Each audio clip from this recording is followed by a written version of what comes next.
We love a bit of teasing here at the InTouchStream Masters.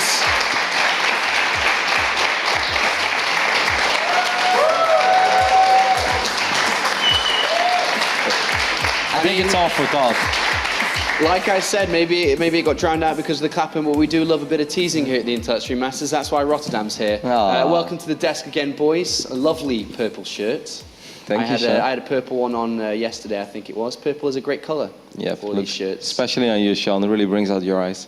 Really? Yeah. No, I always think black does. But if you say so, Rotterdam, you are the man with the style. Every time I'm here with you guys, like... You're just the old one out. I get it. The cringe is like maximum. You're the third leg in this relationship, Todd. I'm so sorry. Let's take a quick look at the bracket to check in with it as we've reached the halfway point of the day here on Saturday in the quarterfinals. We have the first semi, Sue and Fantasy, determined for tomorrow. And now it's time to go to the second half of the day. 2 best-of-5s remaining. It's Nerchio versus MMA coming up next. Team Acer go head-to-head. And of course, later on is the big one, 4GG versus Innovation. But let's get our head around this match coming up. This is a match we've seen a couple of times in the past now. And it's never, ever gone in favor of Nerchio, Roddy McCoddy. All right, but I mean, this is still the match that I was looking forward to the most at the start of the day, even though the TvT looks, of course, incredibly sick. But I really hope that we see some old school Nerchio magic. Like 2012 Nerchio, we could pretty much put him up against anyone, and he would always put up a good fight. He even made it to the finals once of an InTouchStream Masters Cologne. That was 3 years ago. Back then, he lost in the final against MVP, but he has been an absolute beast. And he looked so good in the group stage, man. He looked surprisingly good. It wasn't even undeserved or that he sneaked his way through the group stage. Like, no, he deserved to win that group. He was the best player in that group on that day, and I really hope he's going to put up a good fight. What do you think about this series then, real fast? Yeah, on one hand, you have MMA, who, like you said, he's like 6-0 against Nerchio, and I think he's like 13-2 in maps. So you're like, well, I guess MMA just wins, right? You Thermal earlier on this desk in an interview said, I hope I play Nerchio because when I play Nerchio compared to other Zergs, I just attack and he has nothing. So looking at all that evidence, you're like, MMA clear win, right? But at the same time, we were kind of counting out Nerchio in the group stage, and he showed us a lot of good things already. Roddy talked about it. Nerchio is one of the guys, that once upon a time was a title contender for a lot of tournaments he entered. He was second best, foreign player after Stefano.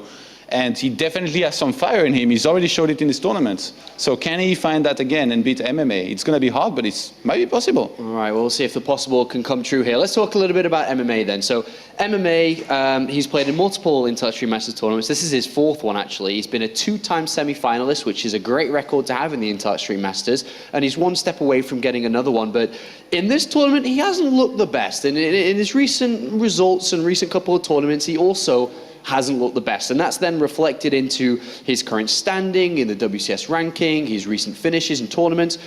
Why is he not quite the same player he was just 6 months ago? Yeah, I'm not exactly sure, because when he moved back to Korea, a lot of people did not expect to hear a whole lot from MMA anymore. They're like, yeah, it's great that you got runner-up at BlizzCon last year, but yeah, that was a great run and that could happen once, but you got most of your points by beating up on foreigners. So when you go back to Korea, man, you're going to have a very rough time. Made it into the semi-finals of the GSL in the first season. Like, such a great run. So from that point on, I was like, man, I love it, because I have always been a little bit of an MMA fan. He's just such a cool guy to cheer for, and he was proving all the doubters wrong at first, but now I'm really not sure what to contribute it to. And I agree with you, by the way. In the first day, he didn't look flawless at all, and he played against Sue, correct, in Group A, and it wasn't close. No, it wasn't even remotely close. So maybe Nerchio can even take some pointers from those games. He made a very interesting tweet actually back then when he had the very good GSL run that he had not too long ago. He wrote something like form is temporary, class is permanent, and I think that's, I guess, describes him pretty well. He's been around forever. He had some epic games against Don Gregu and Metalopolis back in the GSTL, the good old days. He was one of the first guys, to be very consistent with everything, his upgrades, his macros, his drops. And he's still there today. Not doing nearly as well, but he also has a lot of potential, and we all know that. Yeah, it feels like he's lost a bit of spark. I'm not sure where that's gone exactly, but when you look specifically against Zerg, he's having trouble recently. His stats on the internet are bringing him down when his matchups come against Zerg. He's trying mech, it's not working. He's going back to bio, he's losing. It seems like he's lost there, Roddy. Yeah, definitely a little bit. But what Todd said as well, MMA is kind of category bomber Polt, Every now and then you think that, okay, their glory time is kind of over, they're still good, but they don't really have the X factor anymore. And then they prove you wrong time and time again. But I do agree with you. Over the last few months, it just didn't look super impressive, and in particular against Zerg. Well, his opponent, a Zerg player, if you didn't know, of course, Nerchio from Poland. He's played in more Intel Extreme Master tournaments than anyone else. He's been around forever. Of course, you mentioned he's a finalist a long, long time ago, back in 2012. He here stands today again in another Intel Extreme Masters tournament.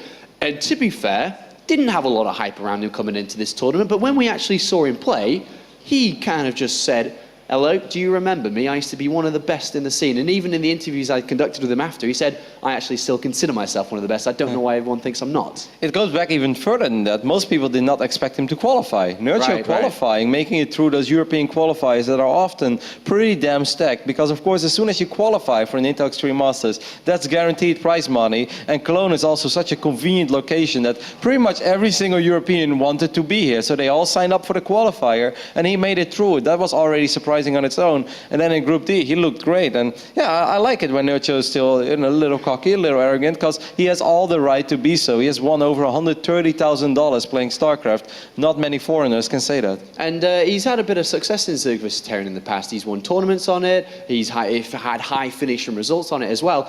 And the matchup hasn't changed really at all in recent times. Of course, there is these very fast, aggressive Hellbat pushes, but he knows this matchup inside out, Todd. Yeah, he does. And the thing also, like, I think one of the very important things here in StarCraft is that when a player doesn't play that many tournaments and you kind of falls off the surface here of StarCraft, people kind of start counting you out. And it's kind of what happened, I feel, with Nerchio, where he still plays a few online tournaments, but not that many that people will actually like see him as an active, pro gamer that's doing really well. So they're like, yeah, he's probably not doing that well, right? I think he's currently ranked 1 or 2 in the Takes tournament, Lotus, Legacy of the Ultras. So he's doing really well. That's a pretty, that's a single group with a lot of good players. So he's been playing a lot of Legacy of the Void, which, to be honest, even though it's different than Heart of the Swarm here, he's probably had enough time to, refocus on Heart of the Swarm, really think about his games hard, and it showed already how well he played earlier in the group stage. And what I think is important to mention as well is that even when he's playing a lot of Legacy, Nerchio is a very active member in this community. Like, open up any report on Team Liquid, Nerchio will be there. He's always commenting, he's always watching, often tweeting it as well. So even when he doesn't play that much Heart of the Swarm, he's still watching it all the time. And it's not like his mechanics are getting rusty, because he's still playing the same game. So of course he has to tweak his, maybe, his timings a little bit, but he's still got it, and he definitely still has the knowledge and he has the mechanics to execute what he wants to do. All right, thank you very much, gentlemen. The game is ready. It's time for the third quarterfinal of the day. 2 teammates go head-to-head. Only 1 slot available to go to Gamescom for the top 4 of the Intel Extreme Masters. Welcome back to the casting desk. I am Pig, and joining me is Moonglade. How are you feeling going into this game, Moonglade? Oh, I'm very excited for Terran versus Zerg. We've seen a lot of the other matchups so far this tournament in general, but we haven't had a really juicy Terran versus Zerg just yet. And I think we are going to see it with these players because they are teammates, and I think it's going to be a pretty close one. Yeah, I mean, the guys on the desk were talking about the history. Like, MMA has never lost a set to Nerchio, but most of that was in 2013 and 2014. They've only played once this year. It was a 2-1 win for MMA, so going in here, it might actually be the time where Nerchio can come out and pull us into some big, meaty macro games. Yeah, Nerchio's kind of came out of, I wouldn't say came out of nowhere, but he's certainly had a lot more success in those earlier years as well. Now he's back. He's made it to the round of 8. Same with MMA, and I think it's going to be pretty close. All right, let's hop into Coder and see where these guys go. A very important Zerg vs Terran match here. Our Terran representative playing for career. Spawning here on the right-hand side, it is MMA. Been a long time since we've seen some success from MMA in a big tournament. And up here in the top left, we do have the red Zerg player. He is Nerchio.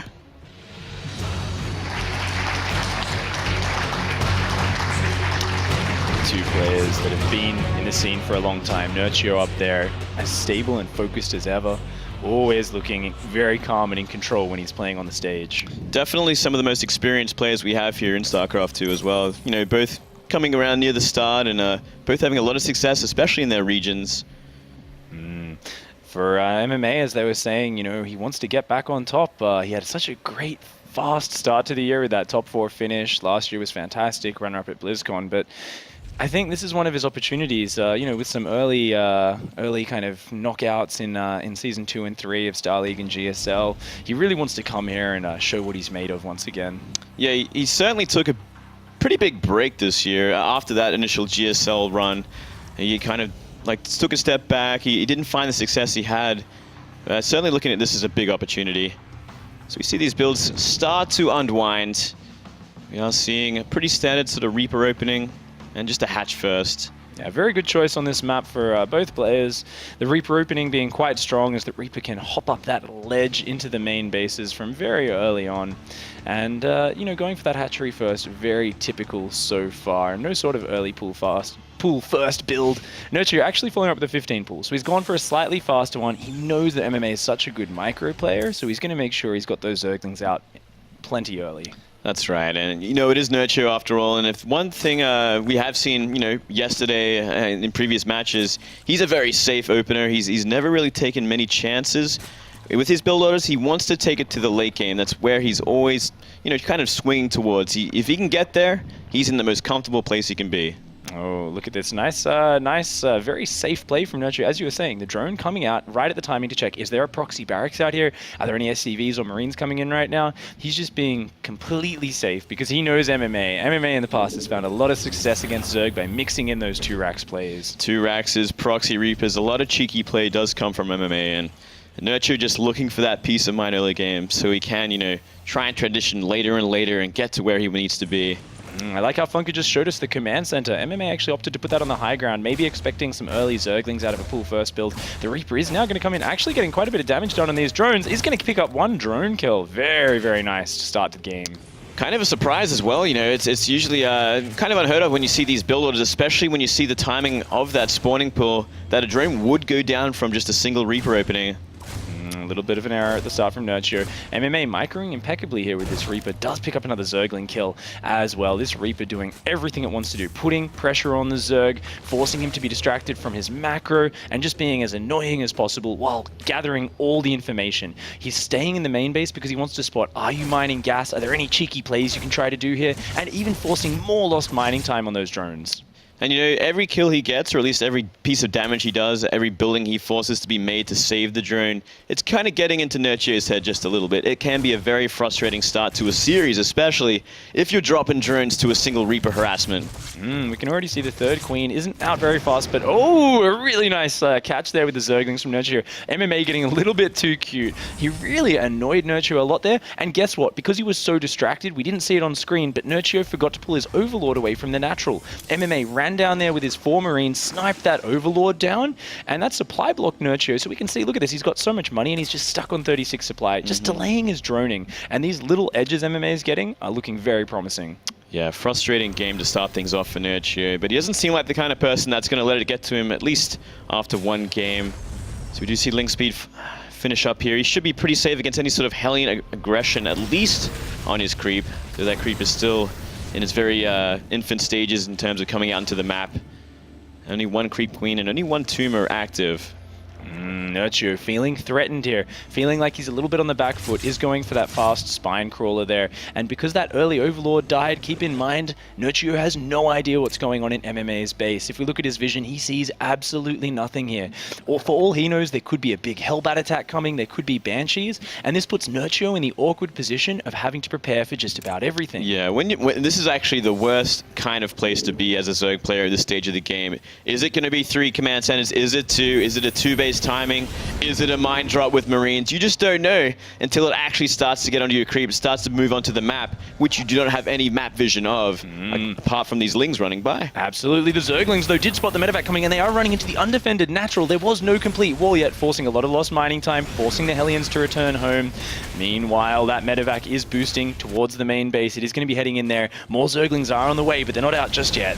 Certainly not yet, and he's going to need a lot more than that. A lot are coming in, and some are hatching out here, but still the Widow Mines remain, and if he can find a good place to plant them, they could do a lot of damage. Oh, look at that. burrowing those mines in the cracks so the Zerglings could not get the surface area. Targeting that one drone does take out 6 drone kills. Oh, a very nice start to this aggression for MMA. Certainly so, and I mean, he can actually try and buy time with these mines. We are seeing a Spore Crawler come up here. He can try to pick these mines up if he wants to try and save them. Oh, even getting the active creep tumors with the Hellions. MMA is all over this game. He is playing out of his mind right now. Nerchio is getting pressured on all fronts. He's just getting no space to build up that economy. Look at this, even sniping an Overlord with these Marines. MMA is just being so irritating. Yeah, it's just constant multitasking, constant harassment. We did see the mine hit go off again, claiming another 5 drones.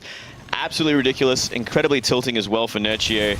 And this is what Nerchio should be expecting from MMA, constant aggression from all sides. Oh, very nice transfuse on the Queens from Nerchio. Does deflect those Hellions for now. He has managed to re-spread those creep tumors, so he does still have the beginnings of good creep, but the aggression is not done yet. We have Cloak about to finish. We have an Armory about to finish. It looks very much like MMA wants to go into mech buying this, but first of all, we're going to have Hellbats, we're going to have Banshees. Yeah, this is going to create a bit of a problem, though. We do see a nice interception with the Lings, and those Banelings are waiting just in case Hellbats will come onto the map. Great intercept there. Going to keep him alive a little while longer. Meanwhile, Hellion Drop going into the main. MMA is just coming from all sides. He feels the advantage he has, and he is not going to let Nerchio just sit there and catch up. Look at this, morphing Hellbats in the main. Meanwhile, Hellbats at the front, a Banshee at the third base. MMA is hitting from all sides at once. Soaked up a lot of Banelings, only lost 1 Hellbat. Can save them as well.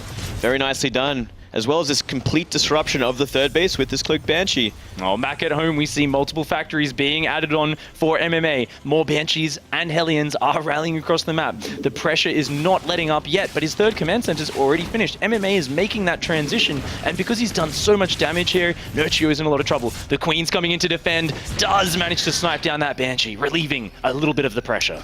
He's going to really start to relieve a lot more pressure if he can defend this and as well as get mutas on the map, because there isn't really much anti-air right now for MMA. Oh, here we go. Cute pickups on their Hellbats with that medevac, just picking up the weakened one and dropping it down so it doesn't get focused. There's only a few Queens here. He is morphing Banelings, but MMA splitting 2 Hellbats into the third. He is going to charge into this drone line, and he wants to kill these drones right now. He's chasing down the Queens as well, keep them out of range of this 1 Banshee, though 2 coming from behind should be able to clean it up. Banelings actually detonating on 1 Hellbat as well. Oh no, those Hellbats at the back are still killing Queens. The Hellbats at the third have killed 14 drones so far. Nerchio manages to hold on pretty impressively, but no, the drone's running back into the Hellbat. Oh, this is horrible. Horrible situation. His economy is in shambles right now. You cannot afford to lose 17 drones at this point in the game. He is so far behind in economy. We're looking at the Harvesters, and there's still mules in play from 3 command centers. Oh, what does Nerchio have to do to get back in control of this game, Glade? That is an excellent question, and I mean, a counterattack with Zerglings to start things off, try and disrupt the mining of the third base is a good start, but he needs to identify what he's up against. He's going 1-1 with Lings, and it's mech. And usually, as a Zerg player, you don't really want to invest in these kind of upgrades this early on, unless you're planning to go to a later, maybe Ultralisk sort of tech, but it's miles behind. Just trying to get his basic infrastructure up right now, isn't he? He's seen the Thors, he should know what's coming, but he's just very far down in supply, looking to stabilize, looking to get his economy up, because that's all he can focus on right now. And we do see a Roach Warren coming down for Nerchio. Seems like he may have just identified, it's like, okay, I know for sure you are going this. I probably need roaches on the map to help out against these Hellbats. And this is a good start for Nerchio to try and come back into this. He kind of has to take a step back, cool down a little bit. He's been under stress this entire game long. He's starting the creep spread again, stabilizing with his economy. He just really has to keep this going and try and avoid any sort of more economic damage. A second Roach Warren has actually gone down for Nerchio, and I think that's got to be a mistake, because if you're going double upgrades, I mean, really, that tunneling clause, it can help, but investing this extra money when you're already behind, like, Nerchio is looking at a situation where he just doesn't have the numbers. He does realize that now and replaces that Roach Warren with a Hydralisk Den. Good catch up by him. It would have been a pretty awkward sort of upgrade to have going as well, considering you are going +1 melee attack. So it's like, well, I mean, if you're going to invest that much into roaches, maybe you just want to invest in that ranged attack as well. Oh, Hellions are just distracting on the left-hand side, trying to pull the mobile defense over here. Meanwhile, a huge Hellion run by on the right-hand side of the map. It looks like it's going to dive in towards the third base. This is certainly one of the things you have to worry about. Whenever you're fighting a mech player, these Hellions, especially once Blue Flame has completed, are going to toast her in so quickly. Denying the creep as well with these Hellions is a pretty big play, pretty important play. If you can deny it as much as you can, especially as a mech player, it's going to make the engagements later on so much simpler for the Terran player. MMA is got his eyes set on the semi-final. He's already looking to his next opponent. He is looking at this game and he's saying to himself, I have a huge mech army, you have nothing, I'm going to push across here. And Nerchio has done what he can to try and catch up here. He has roaches, he has hydras, he's morphing some banelings. But when you are down 40 supply against a mech army, I mean, this mech army is so efficient. Every bit of supply in that mech army is worth a lot more than the Zerg supply. And look at that paltry force of roaches. That's MMA right. is just pushing here. There's a great creep spread, but creep spread alone cannot stop this mech force. This is the end result of what happens when you take so much economic damage early. The Terran can run away with it like this and set up for huge pushes like this. Nerchio might just be going for this one last stand here. Oh, a great flank with the roaches from the side. A couple banelings coming in. These Hellbats at the front are just taking so long to die. They're killing so many roaches and hydras, and those tank volleys at the back just split the Zerg army to pieces. Just complete cost efficiency here. The perfect composition against what he's up against. You know, pure roach with some hydra, some ling bane. Not going to do much against Thor tank Hellbat. No, not in these numbers anyway. Roach is coming in these small numbers. Nerchio is trying to hang on. He's not willing to give up yet. He is in a desperate situation, but MMA is looking to take a very quick 1-0 lead in this set. A very commanding game one. He wants to close this out in these next minutes. He's sending a message right now, and that message is, I am way too strong for you, and I plan to go mech GG. As I said, go mech. I mean, MMA is not really the kind of player to go mech. We've been seeing it more and more recently, but it's a new addition to his strategies. Yeah, his repertoire is kind of being expanded there. And sometimes a player just feels like, hey, this style is really good. And even if it's not where my roots lie, I'm gonna practice it. I'm gonna get really good at it.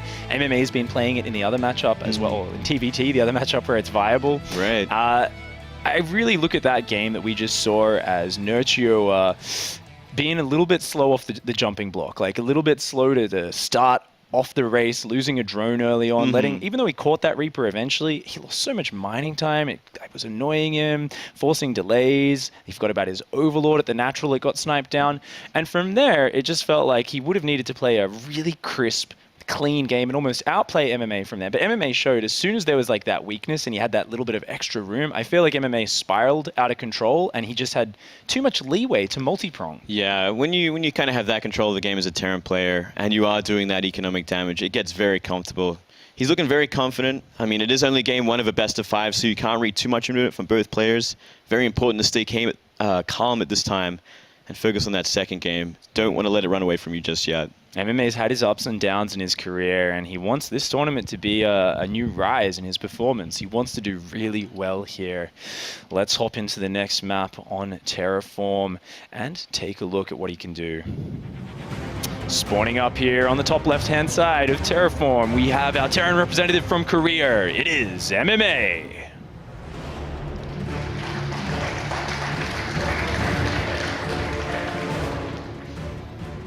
Down here at the bottom right, we do have the red Zerg player from Poland. He is Acer's Nerchio. Pretty frustrating game one for him. Has to keep his head in it there and has to be prepared for the mech style that we are seeing from MMA. This is one map where mech is, I think, might be the scariest in the map pool. This is one of the most ruthless maps for it because it is so hard to try and engage in the late game. Planetaries in the right places just pretty much block up the entire map, and it gets almost impossible. And look at this sneaky play from MMA. You were talking about it at the start of that first map, Glade. He loves his cheeky plays, and this one is the 8 racks, 8 gas. So MMA has actually cut his SCV production, cut his economy very, very early to get down the fastest possible barracks and gas. He is going to be hopping Reapers into Nerchio's base very early on. Well, that Overlord's certainly going to get a scout of it. Not a bad choice at all from MMA, though. You know, after winning game one, you do have that extra little bit of comfort to try and throw out a cheese like this. Nerchio, being the very safe player he is, should be, will be checking for it in just due time, but he's still going to go for that hatchery first. We saw this on one of the earlier days, I believe, of the open bracket where it was scouted in this position, but this barracks is a little bit further away, so Nerchio's not going to get wind of it until just now, and he's already started his 16th drone. Yeah. He may want to even cancel one of those drones. He definitely just needs to get his spawning pool down as quickly as possible. On the plus side, Nerchio knows it's coming, so he's mentally preparing right right now. He's saying, I need to put down this spawning pool, I need to build Zerglings and Queens as soon as I can, but most important of all, I need to have sick drone micro. I need to pull back those weakened drones so quickly. And I mean, we go back to game 1, he was losing drones to a normal timed Reaper, simple harassment / scouting. This time around, this is pure aggression. This Reaper is built, well, many Reapers actually, are going to be built to kill the drones and disrupt the economy for as long as possible. Nerchio, he's got to be up to it this time. He cannot afford to let the mistakes that happened last game come into this one. MMA's first Reaper's coming in. Keep in mind, this is not a complete all-in, but he does need to do a lot of damage. He needs to kill at least 3 or 4 drones and really waste a lot of mining time here. Look at this Reaper, microing back carefully. Nerchio trying to pull his weak drones away, but one of them is isolated and already does go down. He wasn't attacking that SCV for a little bit of time too. I think he could have got it if he was paying attention. Instead, the SCV survives, going to go back to building up that bunker. Doesn't want to let that bunker get up. Nerchio is losing a lot of mining time in his efforts to stop it. That weak SCV is exposed. He does focus it down. Nerchio kills the SCV and stops that bunker in its tracks. It's a great start here. A second drone is going down though, plus those 2 already starting a spore. Oh, cancel just in time. Just in time. His Zerglings have run off creep while he was looking at that though, so he did lose those Zerglings, and these Reapers are still very healthy. The first Queen is still not finished. These drones are starting to pull back. 2 Reapers can start to kill these very quickly. Another drone goes down. Looks like MMA though gonna actually pull back. Oh, maybe could have got another drone there. Instead, gonna start whittling down this Zergling count. Yeah, the damage is actually starting to get out of hand here, and now a 3rd Reaper is going to be added. If he can keep these 2 alive until they all meet up together, he could be doing a lot more damage with the kiting. Let those combat drugs heal them up just a little bit. Oh yeah, the Reapers are jumping back into the main. The Queen is out of position, the Zerglings are out of position. They are going to try and get another drone kill, but 2 more Zerglings pop out and they fend them off just in time. Now keep in mind, Nerchio has no gas, so MMA is going to have the mobility here. Nerchio building these slow Zerglings, there's no point where suddenly they can hunt down the Reapers, and MMA has seen this. So really, Nerchio needs to build up more Queens. He needs to build up more of these beefy units which can fight the Reapers head to head in the long term. Yeah, well look at this is a huge problem as well, because the natural, there is no extra Queen building. He's going to DPS down the natural Queen to be below half health. Now a 4th Reaper is added in and a 5th on the way. It's very well, like you said, you know, he identified the fact there is no gas. That means Reapers are going to be a lot more relevant for way longer. Oh, luckily Nerchio realizing he doesn't have that mobility. His Queens can only guard 1 spot, so his Zerglings actually blocked the ledge when the Reapers tried to jump up, and now he's forcing MMA to engage onto his Queens. These Queens are getting very low. They don't have transfuse energy yet. They've actually been dropping injects rather than saving for that, and the Queens are getting very low. They need these extra Queens to pop out. The Reapers as well are just having a sliver of life on those 2 back Reapers. That's right. Speaking of red health, I mean, look at those Queens. Just 1 volley from 4 Reapers will do the trick on both of them. Has to be so careful, and now the main base is completely exposed because the Lings were forced down into the natural. This is such a hard position. However, because Nerchio has played this gasless style, he has a really great economy getting up behind this. He's getting a lot of drones, but if these Reapers get out of control in here, things could be all for naught. All that economy could get shut down very quickly. Well, here we go. He's actually going to get rid of a couple of the Reapers, but a Queen is going to forfeit their life for it. So a little bit of a redemption there for Nerchio, and it might actually slow down this aggression from here onwards, considering that Rax is flying back home now. Looks like MMA is only going to have these 3 Reapers. He's going to maintain them for map control. But as we see more energy build up on these Queens, extra Queens pop out, it looks like the pressure, the main part of it, is over. It's time to assess the situation. Let's take a look at these worker tabs, and let's take a look at MMA's infrastructure as well. We have a 2nd command center there and a 3rd one. So the 2nd one's going to land at the natural, the 3rd one's almost finished. MMA is down about 9 or 10 harvesters, but he does have 3 orbitals about to finish up. Economy-wise, he's looking okay. Do you think either player's ahead at this point, Glade? That's a great question. It really is about stabilizing at this point. I think MMA is kind of where he wants to be after this damage. He tied up Nerchio for the longest time. He slowed down the gas income. He actually killed a lot of units behind this. You know, for 2 Reapers so far, he has been very cost efficient. I think MMA certainly has the lead and the momentum right now. And it's about Nerchio kind of stabilizing from here, getting that 3rd base up and fixing his economy. Looks like these Queens have started to lock down the front. The 3rd base is actually well along at this point, and we do see a Roach Warren about to finish for Nerchio. This hatchery is taking a lot of damage though. Nerchio looking like he may need to send those Queens up to save that very soon. Oh, look at this, another potential run by here. Hellions want to go for the drone damage this time. Dancing their way in and out. MMA taking a look around. Not sure if he wants to commit to it. This hatchery is getting very low. Time's running low for Nerchio. He does have 6 roaches on the way, so it looks like he will be able to defend this, but the hatchery is going to take a lot of damage for it. A lot of damage, and soon to be Hellbats on the loose as well, as we see that armory moments from finishing up here. His queens are all very low as well, and they're stuck off creep. Oh, getting so many queen kills. This is great for MMA.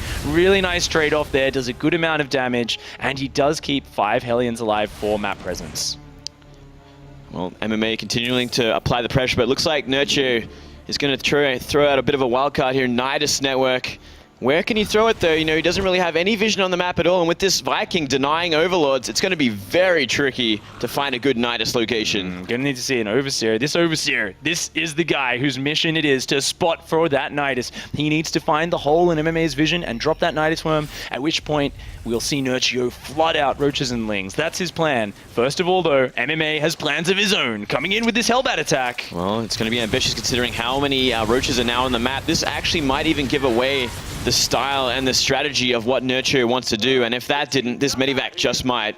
Oh, the Medivac coming into the main maze spot. If the Nidus Worm is already down at the front of the base, oh, MMA is actually building so many Hellions and actually going to Banshees at this point. He doesn't really have any siege tanks. He doesn't have any of those big anchoring mech units which will shut down this sort of Roach Queen Nidus attack. This is such a brilliant decision-making from Nerchio. I mean, he saw the build, he saw the commitment from MMA, and now this Nidus is up and running. We only see 2 queens there so far, so maybe if he can get enough Banshees, he might have a chance at defending this. Oh, but this is so many roaches coming in. Those Hellions don't do anything here. Already routing the natural. MMA evacuating those SCVs. He says, this ramp, this is my strong point. I hold this ramp or I will die trying. He's sitting there. He's going to be using a lot of SCVs as well, these Hellbats, to kind of buffer for this Banshee. And behind, I think we saw an attempt on that Nidus with these 4 Hellions. Oh, the Queen's there shooting down the Banshee at the front. MMA trying to drop Hellbats on here, but he's even transfusing the Roaches. Nerchio is saying, I know your game. You want to play mech. You will not be prepared for this Roach attack, and it is doing massive damage right now. Massive damage. That one tank cleaned up a lot of the Roaches, but more and more coming in. The second tank comes out now and is still blocking the choke. Oh, it looks like MMA may actually hold this strong point. These Roaches are going down so quickly. Nerchio needs to pull out of there and just deny this natural. He needs to do more economic damage, and it looks like Nerchio is going to be held for now. It's going to be held. We do see a lot more Roaches on the way, and now, only now, is Nerchio going back into drones. So he committed a lot to this attack, but he's almost twice the supply because of it. MMA wants to reclaim this natural. These tanks are getting very eager to run down this ramp. Oh, he's doing a lot of damage to these Roaches. Nerchio is being a bit sloppy with his Roach control. He's got so many Roaches here. If MMA pushes down too quickly, he actually might be able to jump on top of those siege tanks. But with how many Roaches he's letting slip away, it could be really bad. Huge mistake there from MMA, accidentally lifting up his main base command center. That's going to be a pretty costly mistake at this point, considering he's only mining from that base. Oh, and he hasn't realized. Oh, no. He's actually set the rally point to the natural, and it's told the command center to move there, losing quite a bit of mining time there. Yeah, must be all on the same hotkey, so a little bit of a mistake there, uncharacteristically, but under pressure, not a surprise. Oh, Hellbat drop coming in, denying the mining on Nerchio's third, being a real pain in the butt for him. The Queen going down there as well. Very nice counter pressure from MMA. He knows he's taken a lot of damage. He needs to interrupt Nerchio booming up into economy and tech right now. Yeah, anything he can do at this point. It looks like he's finally going to stop this this Roach pressure at the front from happening. You know, he's got enough tanks and Hellbats together to push it back, but he's going to have to start dealing with this creep, or he's... I mean, the Zerg's going to have complete vision of his army for the longest time. That's a lot of creep spread to be sitting your army in the middle of. That's got to make MMA feel quite uncomfortable here. But he knows that he's taken a lot of economy damage, and he really needs to just be dropping those mules as fast as he can. Sitting in the middle of all these, it is going to be hard for Nerchio to spread any more creep tumors. Certainly so, and we do see that scan go down to wipe everything out. But, you know, regardless of all this, Nerchio must be in a great place. He must be feeling so confident right now. We do see him take that 4th base gold, but he knows he's done the economic damage from here. He's traded with the army pretty effectively as well. MMA is going to be pretty desperate at this point, and he's going to be looking for something a little crazy. MMA's got to be a little bit annoyed at how this game's gone so far. Being caught out by that Nidus Worm, a bit of a cheeky play surprising him. He's got to be a little bit frustrated with that. Now, his goal from here has to be to defend, to lock down, and to slowly rebuild. Nerchio, on the other hand, he has a lot of freedoms here. Is there any way that this game could slip away from him? What does Nerchio have to aim towards? The scary thing, especially up against the Terran going for this mech style, is letting it can't go to the late game. Nerchio characteristically likes to go there, but if I feel even Nerchio, if he lets it go that late, MMA can come back in a big way with a very cost-efficient army. He's going to be trying to limit that this game. We actually see a drop upgrade as well as Overlord speed on that production tab. This may be an integral part of Nerchio's plan to drop lots of roaches and hydras in multiple locations and really abuse the immobility of MMA's mech. I love that. A very tricky style we haven't seen a lot of in a long time. Yeah, we certainly do not see many drops anymore, and they are hard to pull off, especially when there's big turret rings. We do see this drop as well. Oh, these Hellions coming in. MMA trying to be as annoying as possible, but not getting too many drone kills. The defense from Nerchio has been spot on here. Going to be cleaned up. Only for 4 drones, nothing too bad. Oh, Hellion run by on the top side as well. MMA coming in from multiple directions. He needs to do damage to slow Nerchio down. He doesn't want to let him just zoom up in economy. These Hellions coming in, picking up 7 drone kills already. They're going to run into the 3rd base, but the Roaches shut it down before he can grab any more kills. And look at the supplies right now. It tells a big story about where Nerchio and MMA are at. The worker supply, the army supply, 120 to 61. Literally twice the supply right now. Nerchio is looking to end this. He's made such a huge swell of Roach, Hydra. He can drop them as well, but he also has Vipers, so he could be going for that Blinding Cloud attack first. And this frontal outpost of creep is still actually spreading creep backwards across the map towards Nerchio. He's got his queens up there, continuing to spread that. And this is just so fantastic, not only for launching an attack, but if MMA ever gets a chance to go on the offense, he is going to have to wade through an entire map of creep spread. It really is something else to see creep spread like that. Kind of fun. It brings you back to like TLO with these Overlord drops with queens starting in the middle of the map and building outwards. But creep doesn't defend Hellions, unfortunately. These guys coming in for even more drone kills, really disrupting this high-yield gold mineral base. This is a fantastic pickup for MMA. These Hellions, they're not the important units later on in the game, so if he can trade these off to slow Nerchio down, trading a few Hellions there for 10 drones, that's a really good way to slow Nerchio down. Yeah, that gold base is so exposed. It must be the most vulnerable base we've seen on most maps, because if you can just simply run by behind, work on the mineral line, or simply just run by. Oh, the Vipers are coming in with some great blinding clouds. This is the moment Nerchio wants to seal this game, covering all the tanks in green blinding clouds. They are completely impotent, unable to fire at all, and the Roach Hydra is crashing through this army. Still massive amounts of damage, a lot of tanks from behind, and these Hydras are slow right now. They're still upgrading their Hydra speed, so he's going to be pushed back once again. Oh, he does kill a lot of MMA's army, though. It's still a fantastic trade, and if he can swing into this natural and get a bit more damage done, that would be great, but these other tanks at the 3rd, they've moved far enough forward to all cover each other. Nerchio's backing off for the moment. We do see more and more tanks being made, as well as the upgrades finishing up here. Blue Flame nearly done. If MMA can deflect one more of these attacks like the way he did, it's going to be hard for Nerchio to try and drop the hammer and end this. Nerchio is actually getting a little bit overeager here. Because of those drone losses, he's only at about, I believe that was like 62 drones? 60 drones right now. That's not a large economy. We can see it reflected in Nerchio's bank. Oh, his army up here has been spotted by MMA. MMA sieging these tanks, realizing, oh my, there's a huge ball of Roach Hydra sitting right there. A drop coming in from the south. He's going to be dropping right on top of this army while flanking from 2 sides. This should be more than enough this time around. Tanks have a very big weakness when it comes to multiple attacks, multiple angles, including drops, and the entire army has essentially been cleaned up. A masterful flanking engagement from Nerchio closes out game 2 and equalizes the series at 1-1. Wow. Nerchio giving some back in a big way. That was a really nice game, especially when taking that damage early, defending, and, stabilizing and coming back with that beautiful Nidus decision. That was a sick play. I was looking for the drops and I was thinking, oh, we didn't use it in the first attack. That's such a shame. And then suddenly, out of nowhere, you've got this army coming from the top. You've got Roaches coming from the bottom, and MMA just got a little bit thrown off there. But, yeah. Hey, did we just see the jacket come off? I think we did. Things getting a little bit heated up here. A pretty big game, a frustrating way to go out as well. After claiming a little bit of a lead with that Proxy Reaper, I mean, I'm sure he thought to himself, you know what, I can very easily go into my mech style, and I should have no problem taking it to the late game.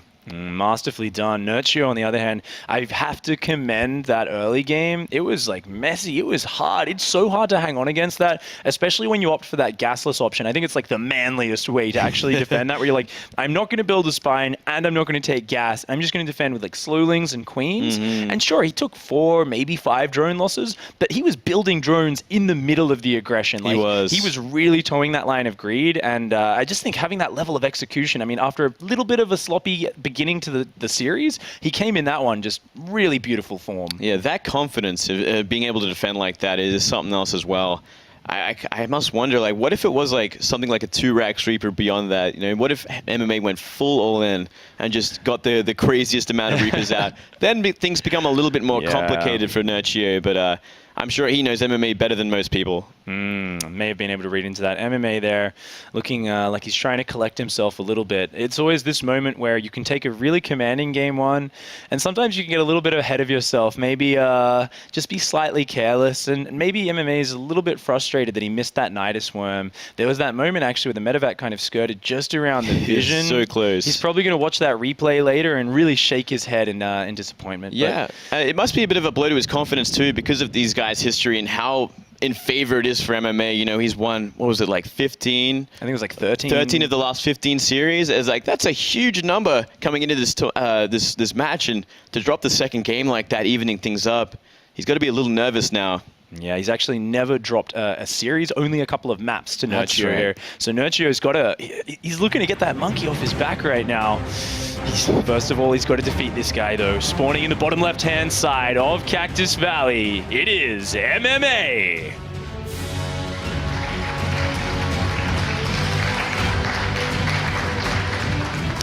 And now the Zerg player on a pretty comfortable map for his style, I have to say. In the red, he is Asia's Nerchio.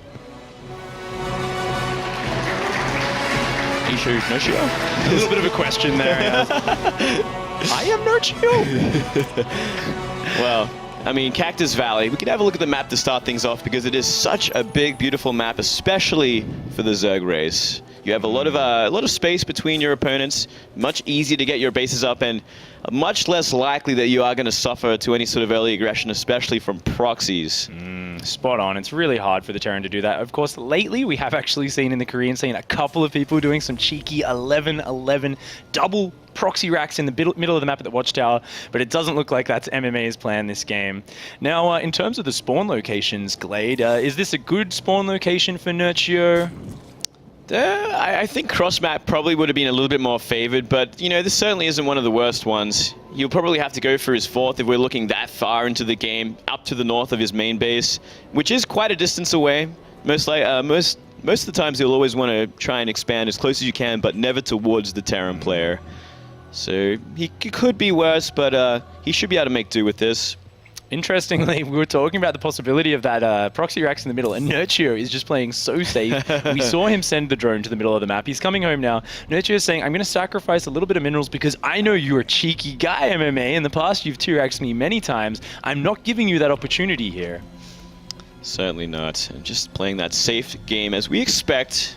On the other side there, MMA taking a more greedy approach because of the map, you know. Terran also kind of favor from this, being it a 4-player map, so hard for any sort of rush to come his way. Early Zerglings to maybe even stop that command center. Not going to happen. Command center first, quite a strong build on these 4-player maps.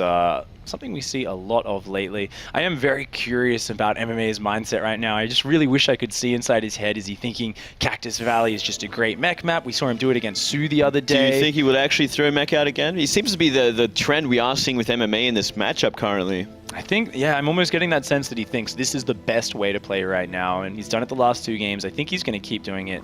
Nerchio, on the other hand, he's gone for a very typical gas opening, and at this point in the series, you've equalized as Nerchio. You've got to be thinking to yourself, I can do this. You've got a bit of more confidence under your belt, and you as a professional Zerg player yourself, Glade, you would have had many experiences against Terran players where if things go bad, it can kind of spiral as a matchup, I think on either side, whether you're the Terran or the Zerg player. But after a win like that, do you think Nerchio is going to be feeling a lot more confident? Yeah, I think his win was a lot more solid, you know, much more of a message to come across. You know, it's like he wins that game in the late game, dominating like he did.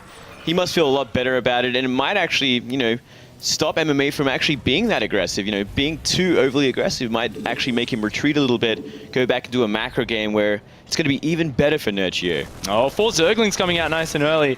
I looked like a couple more on the map. I was excited for a moment, thinking, did he build like an 8 Slowlings? Because like you can run past the bunker and That'd do be some fun. crazy shenanigans. Looks like Nerchio was just being 100% safe versus the potential Reapers. And this is just such a, an identity we're seeing around Nerchio. He loves to play safe. He loves to get to that mid game. And from there, he does his own thing. He did drops in that previous game. We've seen him in the other matchups do all sorts of crazy compositions where he gets Brood Lords when no one else is.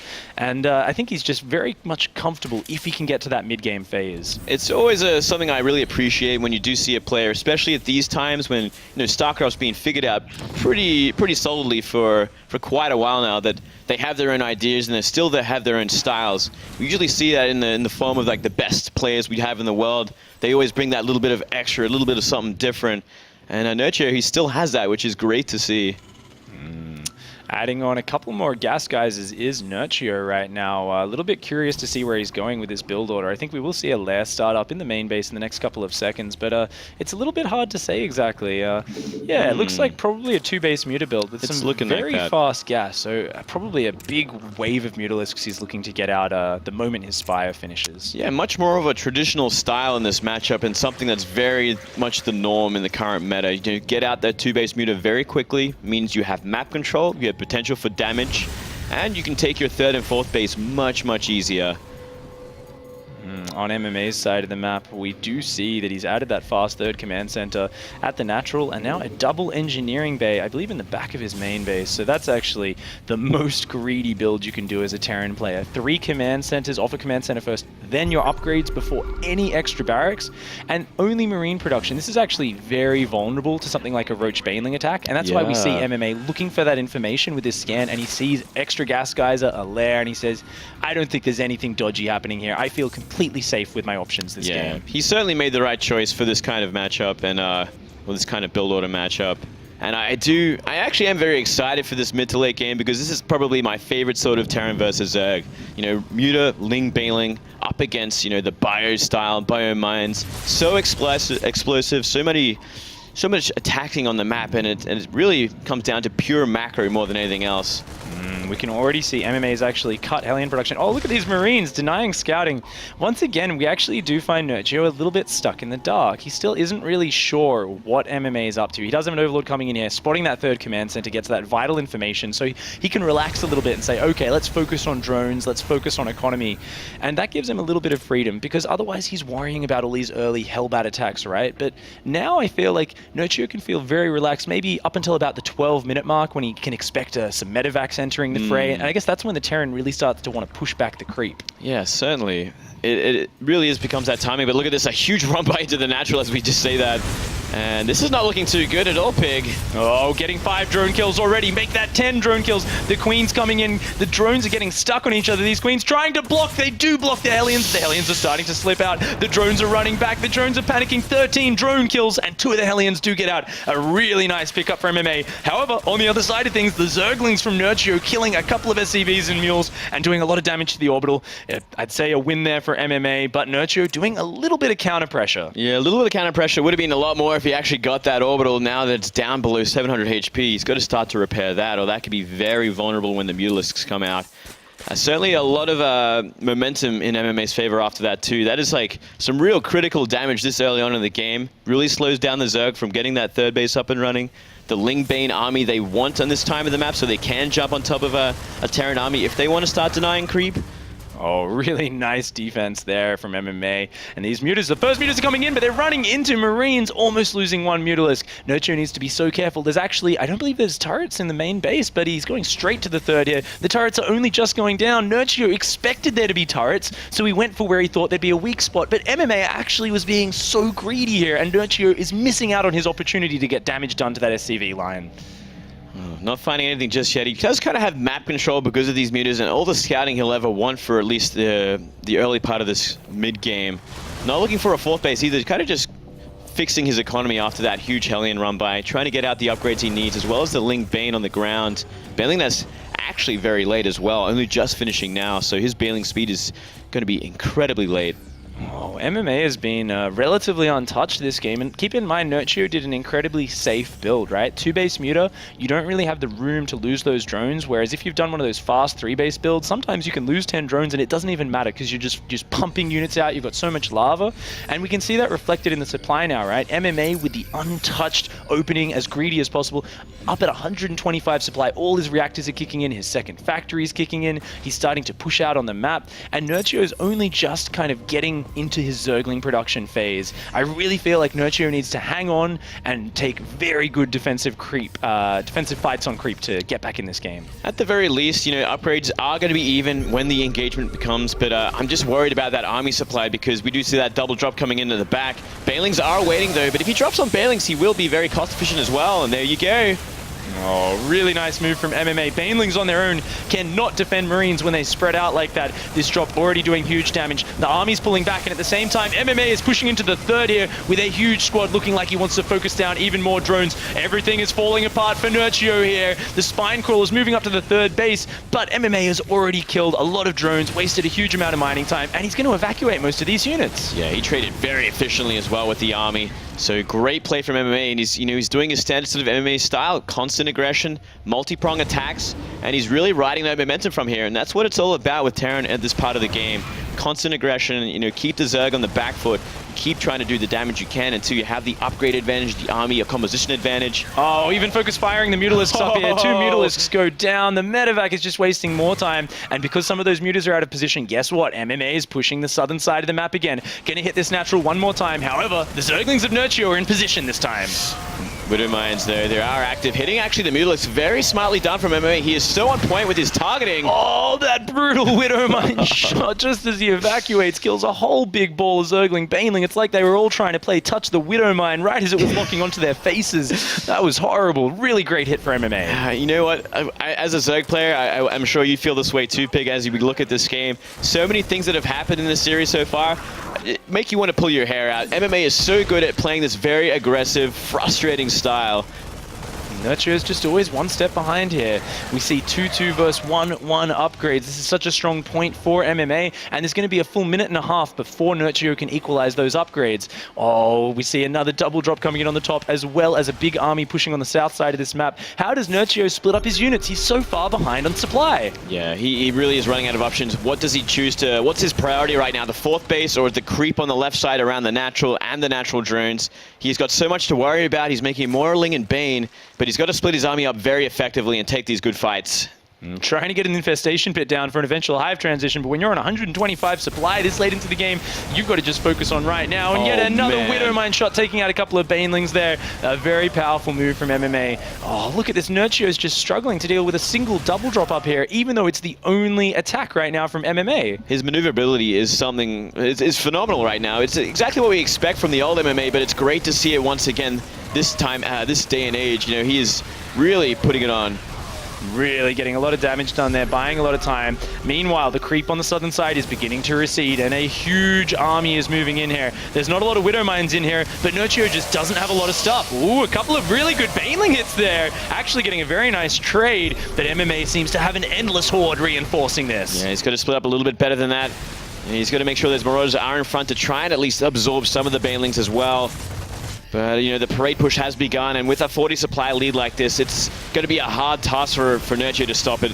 Oh, coming in with small squads of Zergling Baneling. Nerchio knows he just does not have the numbers to engage this all at once.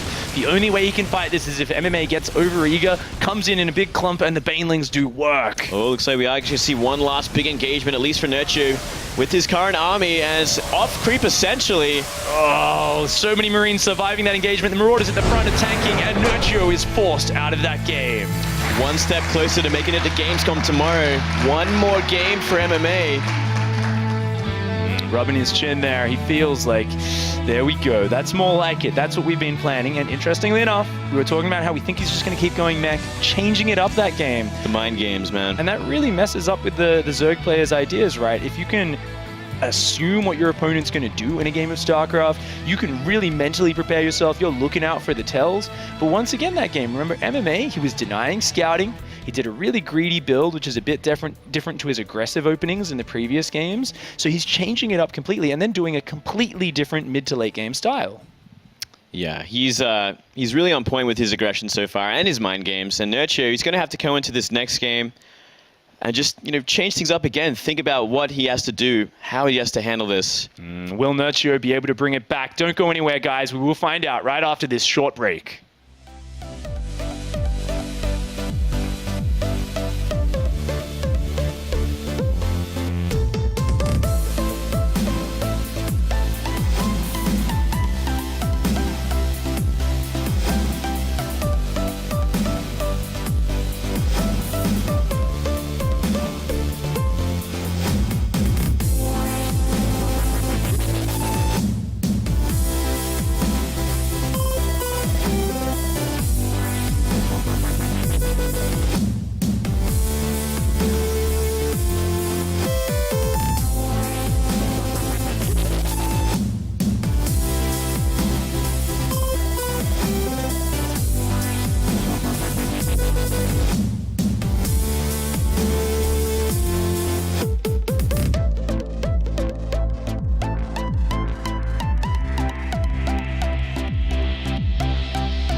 Welcome back to the Intel Extreme Masters Season 10 here at Gamescom.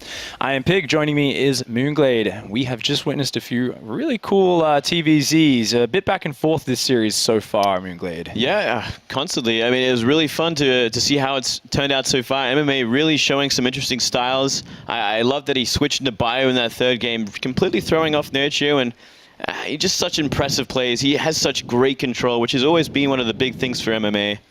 Nerchio there. His face getting a little bit red, feeling the pressure. You know, you get in that situation where you're in game, you play one of those games and the Terran player's just pulling you this way, pulling you that. Nerchio's going to have to pull it together. We are going to be going into Iron Fortress. And up here in the top right of Iron Fortress, we do have the blue Terran player. He is MMA. Looking deadly serious there. He does have to finish off his teammate down here.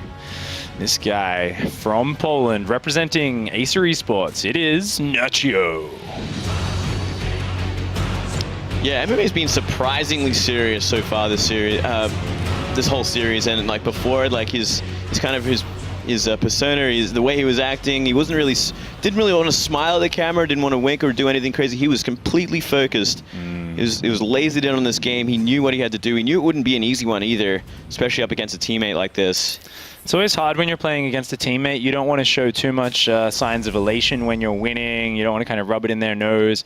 And at the same time, you're also very afraid, right? Because they know how you play. You guys talk about the game together. You've sometimes lived together or practiced in houses together in the past.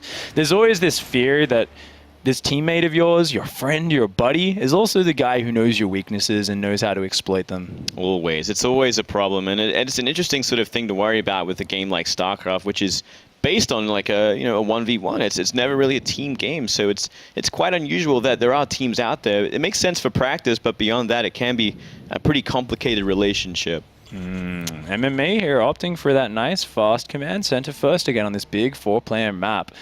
I think Iron Fortress is such a great map for these kind of greedy openings from Terran. Sadly for MMA, it is cross-map, so it's going to be a very long rally path. And we really don't know what he's going to be throwing at us. Is it going to be mech? Is it going to be bio? Is he going to go for one of those very economic openings again? Or is he going to go hyper-aggressive? And all those thoughts have to be running through Nerchio's head right now. Certainly. I'd be very surprised, though, if we do see mech on this map, especially from MMA. I mean, this map is probably one of the harder maps to try and get away with it because of how far apart the third and fourth base is. So difficult to defend, so difficult to spread your tanks effectively in all directions like that. And we did see, MMA going for that bio last game on a pretty big map. You can go mech on it, but you can really apply the pressure with the bio style, and makes much more sense on this one, I think. I think it does, and I love to talk about how, I think bio is a much better choice on Iron Fortress. The third's further away. And then so many players just decide to go mech on it anyway, especially there's this guy called Flash, loves to go mech every TvZ on here, and I'm always a little bit surprised. Oh yeah, Sky High, of course, as well. Great player from CJ. Very stubborn players will still do it no matter what. It's true. MMA, one of the more dangerous things as well is that he does do both. And I think that is the biggest fear that every Zerg player has, because it makes scouting so much more important. It's kind of so crucial. If the Terran player throws you off in the early game and you don't get a good scout off with the Overlord, then you find out later that you've been building the wrong tech, the wrong army against what you are going to be up against. You can simply just lose the game from then onwards. And it looks like MMA is going to be opting for a very early second gas, and what this means is he's most likely going to be going into Banshee play after this factory, and that's not necessarily an all-in attack or anything, but it does give him that air superiority, the ability to not only shut down any aggression from the Zerg, but also to apply very mobile harassment. Do you think that might just give him the option? Maybe he desires to go for the mech beyond this, because Banshee's always kind of lead on into something else like that, though. It's actually a really clean transition, isn't it? It's a very clean transition. Same time, though, you can go Hellion Banshee and go back into bio as well. Interesting kind of order of the buildings here.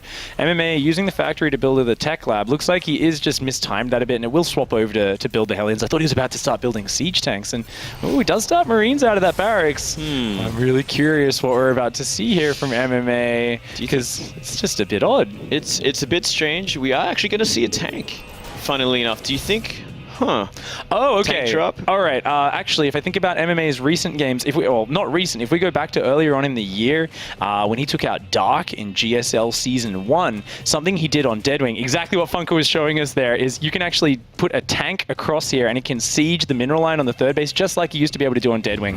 And MMA used that build back then to great effect against Dark. And if he gets a faster medevac after this Viking, we'll know that's what he's going for. Otherwise, he could just be getting it for defense. Yeah, I do like like this Viking. You know, it's going to remove any sort of chance of this being spotted until the very last minute. Though this tank is set up pretty outside that natural, so if a Ling tries to scout, he will see the tank as well. We'll see. We'll see whatever comes out of that starport next. It'll really give us an idea of what's going on. Casting our minds back to early on in the previous game, I think Nerchio is going to be thinking, there is no way I am letting Hellions run into my base again this game. Last game, he sent all of his Zerglings around the map for a bit of a counterattack. I think he's just going to be locking everything down. If we look at this, he's got some nice map vision, he's taking his third, and he's actually rushing up to his Spire very fast. Yeah, another quick spy like this. I do like this. As well as, you know, the third base nearly finished as well. So he's had a lot of freedom. Not really any pressure. No Hellions on the map to stop it because of that early command center.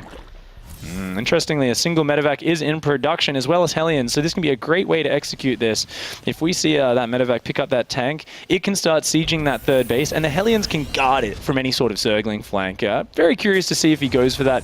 It isn't the most all-in pressure by any means. However, let's keep in mind, Nerchio's actually done that unencumbered build. You said there, you know, he's teched up really fast. He's actually going to have the Spire kicking in very soon. Doesn't Mutalisks just shut this down? They certainly would. If they are out in time, there's a very small window of opportunity for MMA with this aggression, and I think the Ling spotted that that medivac. If he was paying attention to the one that was at the fourth base, he'd have an idea that it was there. So we do have a quick look at that Ling, and interestingly enough, not a tank drop. It's just going to be a Hellion drop. Very old school here from MMA, but something which can catch a player off guard. It's going to have a lot of fog of war to play with in this one. You know, no sort of vision around the main base of Nerchio. Could come back to bite him. There's nothing here to defend. Oh, the Mutas are about to pop. They will be able to shut this down, but these Hellions are going to come in with nothing to stop them immediately. 4 drones already go down. A 5th drone goes down. MMA mistargeting a few of these drones. Does need to kill as many as quickly as possible. 1 Hellion goes down. Another one goes down. All the Hellions are dead. They did manage to pick up 9 drone kills, though.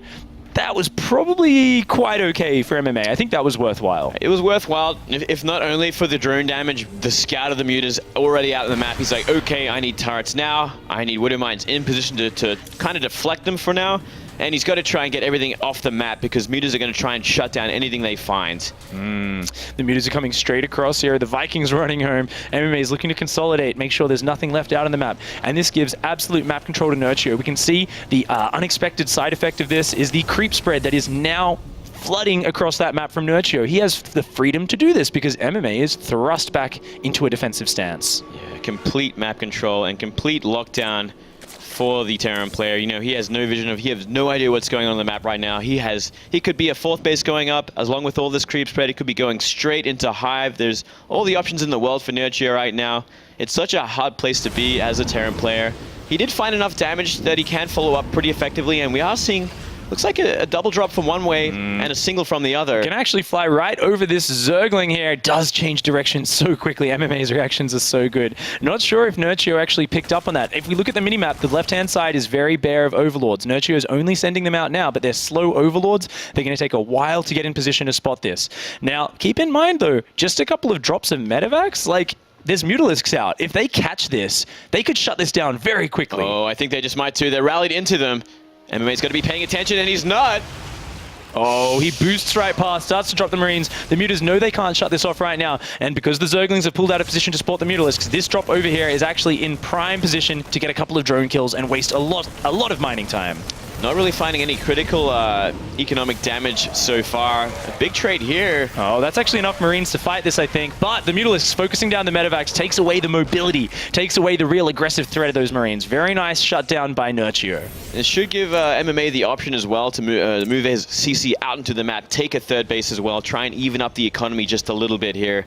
And we can look at supply as well. This is all happening as well, and MMA actually pretty impressive army supply right now. If we look at his engineering bays in the back, he's actually forgotten to start 2-2. His 1-1 finished a while ago, and he has completely forgotten to do that. He actually doesn't even have the gas for it.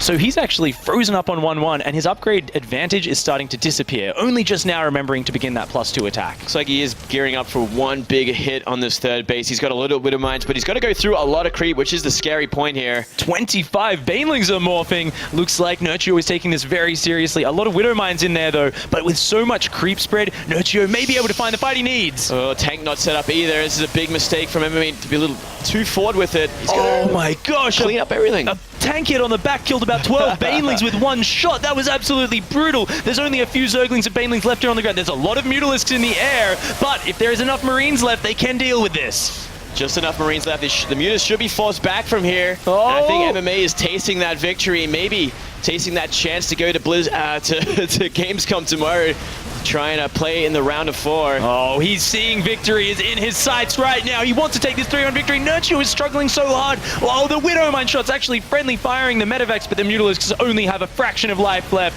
And this Siege Tank in the back, it just keeps killing units. This Siege Tank has got 19 kills already, and the Endless Parade is here. MMA is ignoring the creep spread. He doesn't care about it. He just has more stuff. Yeah, non-stop from here. Nerchio really has to get an army together to try and overwhelm it completely and force him off the creep. If he can do that, he's going to be ahead in a big way, but as it is right now, down 30 supply, about to lose the third base hatchery. He's in a lot of trouble. Oh, the third base goes down. All the drones trying to run over to the fourth. Nerchio trying to just focus down some of these Widow Mines and then withdraw. He needs to make more Banelings, more Zerglings. He needs to hang on, but this is not an all-in from MMA. He has 3 bases fully saturated. He's got his 2-2 on the way. Nerchio needs to hang on, but he is seeing his tournament life disappear in front of his eyes. Well, he's got one more base up north to try and defend, keep the economy at least even.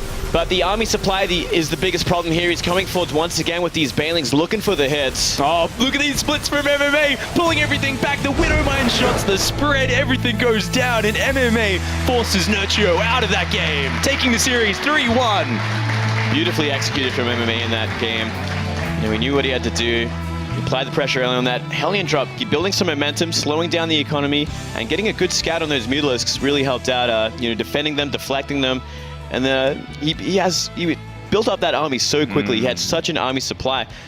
He moved onto the creep, despite the creep being fantastic from Nerchio. Yeah. He went straight on it. He was like, you know what, I'm just going to fight on creep. I don't even have to clear it. I just have to make sure my splits are good and that tank is set up in an ideal place. Yeah, I think it was so good how MMA managed to... Normally, like, you see Mutalisks out on the map, right? You can't really pressure the Zerg too much, and that's what Zerg does. He says, well, I'll be a bit behind in the upgrades, but I'm going to have more creep spread, and I'll have more freedom to drone up. We saw MMA say, you know what? 3 Medivacs filled with Marines. I'm going to come from 2 sides, and he actually managed to distract Nerchio from his economy enough, make the third base empty out before it could refill, just through multitasking and control, and he actually preserved a lot of those Marines. The Marines on the north side escaped, the Marines on the right side got away in their Medivac. So when the push ended up coming, he just kind of distracted Nerchio, slowed him down enough that he could just ignore the creep spread and just kind of steamroll. It really is something else when you have like a tank with your Widow Mines. It makes everything that much harder to engage into, because as we saw, like that tank blew up a crucial amount of Banes at the most intense time. They were like nearly at the Marines and the tank turns and shoots. And it makes everything so much harder, even on creep. Yeah, it kind of adds that staying power, doesn't it? Where if it's just Widow Mines, the Zerg can take their time and actually be efficient, sending small squads to buy time. But you engage with only a couple of units and there's a tank shelling in the background, it's always going to be horribly cost inefficient. Yeah, certainly so. All right, guys. Well, MMA is ready for that winners interview. So, Sean, take it away. Thank you very much, guys. Joined here by MMA, our 3rd quarterfinalist. Congratulations, MMA. A good victory. But one thing that I wanted to talk about is there wasn't a lot of emotion from you after that victory. You came down here, you kind of shook your head a little bit. Talk to us about your thoughts after that match. 일단 진출 축하드려요, 무서워 선수. 일단 경기 끝나고 지금 인터뷰하러 이 데스크까지 오시는데 좀 뭔가 좀 마음에 안 드는 표정이었거든요. 어느 정도 지금 기분이 어떤지 좀 설명 좀 해주시죠. 좀 제가 느끼기에는 좀 8강에 어울리지 않는 그런 경기력이었다고 생각해서 계속 게임하는 내내 좀 답답했고요. 그 게임하는데도 좀 많이 잘 안 돼가지고 그래서 그랬던 것 같아요. All throughout the games, I wasn't really myself. I didn't feel like things were going as normally. So first of all, I'd like to apologize for not showing you guys the greatest games, or at least the game that's worth it for round of 8, at least from me. Pretty sure things will change as tomorrow approaches. Well, very honest there, MMA, but don't think you need to apologise for getting to the top 4. It's your 3rd semi-final now in the Intel Extreme Masters. Not sure if you know that or not. Got 2 in 2012 in Season 6, 3rd one now. It's obviously not going to be an easy match in the semi-finals, no matter who it is, 4GG or Innovation. What are your thoughts on the upcoming potential match you could have? 자, 이제 IEM 참가하시면서 4강에 이제 세 번째 올라오시는 게 되는데 2012년 뒤로는 약간 좀 딱히 IEM에서는 성적을 못 거두셔서 이제 여기까지 올라오게 됐는데 그 다음 상대가 박주 선수 아니면 이시영 선수거든요. 그 선수들에 대해서 어떻게 생각하시는지. 두 선수 다 정말 잘하는 선수라고 생각하고요. 박지수 선수는 또 유럽에서 살면서 지금 뭐 컨디션이나 뭐 이런 시차 적응 같은 게 필요 없어서 더 유리할 것 같고, 또 신영이는 뭐 워낙 한국에서부터 잘하지만 얘가 해외만 나오면 마탱이가 가더라고요. 그래서 뭐 그것만 좀 잘 극복하면은 정말 재밌는 게임 나올 수 있을 것 같아요. 저는 뭐 그리고 뭐 둘 다 누가 올라오든 상관없어요. I'm not really concerned about who makes it or who becomes my opponent for tomorrow's matchup. But first of all, 4GG, great player, solid, and this is his home turf. I mean, he doesn't really look like, he may not look like one, but like this is his home turf. He lives here in terms of, you know, time adjustments and everything. Like he feels home when he's in Europe. Innovation, he's from Korea. I mean, he's solid back in Korea, but every time he comes out to the foreign scenes, he has tendency to muck up and play really, really pathetically. Pathetically. So I don't know. Okay. So MMA mentioned he's not entirely satisfied with your games today. I mean, I know he understands everything, so I'm talking to you, but I know you can understand everything anyway. What has to happen overnight? Is it a good night's sleep? Is it really good food? Is it a lot of beer to sleep well? I mean, what needs to happen tonight to make sure you feel great tomorrow? 자, 문성원 선수 아까부터 계속 경기가 좀 마음에 안 들었다, 오늘 경기를 마음에 안 들었다 하셨는데 내일 이제 4강 그리고 결승도 남아 있는 만큼 어떤 식으로 컨디션 관리를 들어가실지요? 일단 빨리 숙소로 들어가서 좀 편안하게 쉬어야 될 것 같고요. 그리고 이제 신영이랑 그 뽀지 선수 경기 보면서 좀 전략을 구상해 봐야 될 것 같아요. I think I need to get to my hotel ASAP, sleep first, wake up feeling fresh, check out the VODs on whoever that made it through. Okay, one final question then. So when you wake up in the morning of a tournament, what's going through your mind? So this morning, tomorrow morning, is it only thinking about the games? Is it relaxing? You know, Jadon, for example, likes to go for a run to clear his head before the games come up. What happens in MMA's mornings? 경기 당일날 이제 일어나서 이재동 선수 같은 경우에는 한 바퀴 좀 달리기를 하면서 좀 정신도 좀 차리고 정신 집중하는 그러고 또 누구는 누군지 말은 안 하겠지만 아침에 일어나면 꼭 모닝 응아를 하러 가는 사람들도 있는데 컨디션 관리를 당일날 어떤 식으로 하시는지요? 저는 유럽 올 때마다 그 저희 그 친구 블라이랑 같이 방을 쓰는데 걔랑 저랑 좀 많이 극과 극이에요. 그 친구는 좀 선풍기 바람을 쐬면은 좀 되게 싫어하는 타입이고 저는 되게 더워가지고 선풍기를 꼭 쐬야 하는 타입인데 그래서 문도 못 열게 하고 저는 더워 죽겠고 그래서 지금 호텔 안에서 좀 많이 힘든 상황이에요. 그래서 지금 블라이가 오늘은 좀 배려를 해줘서 이길 수 있지 않았나. 오늘은 선풍기 키고 자게 해줬거든요. Normally when I come to European tournaments, I always share a room with Bly. Bly is absolutely an amazing guy, but here's a little thing. Him and I, you know, we get together outside, like well outside of the hotel, but inside the room, he likes to sleep in an absolute heating, you know, confined heat. He likes to sleep with that. And I can't really do it. I need fan. I need like cool breeze hitting my face. Today, actually, well, I guess that's last night. But last night he let me, you know, have the fans turned on. So I think that's how I was able to somehow manage through today. And I'm pretty sure he'll do the same for me, you know, tonight. So I guess It's with all the on Bly, fan basically. on, it's all on the Bly. It's all on the Bly. Bly, I know I can see you right there. Fans are on tonight, mate. Thank you very much, MMA Fighting. Ladies and gentlemen, MMA makes it to the semi-finals and will play at Gamescom tomorrow. Congratulations once again, MMA. Do you believe now? Yeah, I Yeah, he believes. He believes. Hashtag believe.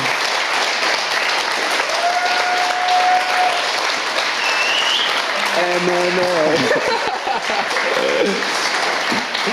Let's check in with the bracket for one last time here before we get ready for our last quarter-final. As you can see, MMA makes it through Nerchio and is in the semi-finals. He will go up against the winner of either 4GG or Innovation, our next quarter-final just around the corner. Do make sure to check out all the action, as always, at plays.tv. I know some of you are just tuning in, just waking up in America right now. Go to plays.tv, see all the highlights, find recommendation videos, and all the first-person shots from our players this weekend. We're going to a break. When we come back, 4GG goes up against Innovation in a Terran vs. Terran you don't want to miss.